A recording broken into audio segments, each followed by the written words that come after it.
इतिहासात काही नावं असतात जी केवळ नावं नसतात, तर ती असतात चळवळी. असंच एक नाव लोकमान्य बाळ गंगाधर टिळक यांचा जन्म 23 जुलै 1856 रोजी कोकणातल्या रत्नागिरी जिल्ह्यात झाला. त्यांनी शिक्षण घेतलं पुण्याच्या डेक्कन कॉलेजमधून.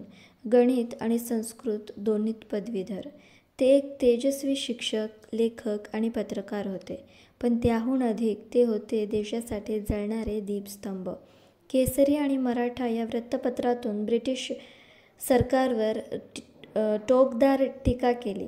गणपती उत्सव आणि शिवजयंती या सणांना समाज जागृतीचं साधन केलं. आणि त्यांची ती अमर घोषणा, स्वराज्य हा माझा जन्मसिद्ध हक्क आहे आणि तो मी मिळवणारच, आजही लाखोंना प्रेरणा देते. त्यांनी भारतीय स्वातंत्र्य लढ्याला दिशा दिली, विचार दिला आणि सामान्य माणसाला नेता होण्याची जाणीव दिली. लोकांनी त्यांना टिळक नव्हे तर लोकमान्य म्हणायला सुरुवात केली, कारण त्यांनी केवळ लढा दिला नाही तर पूर्ण देशाला जागं केलं.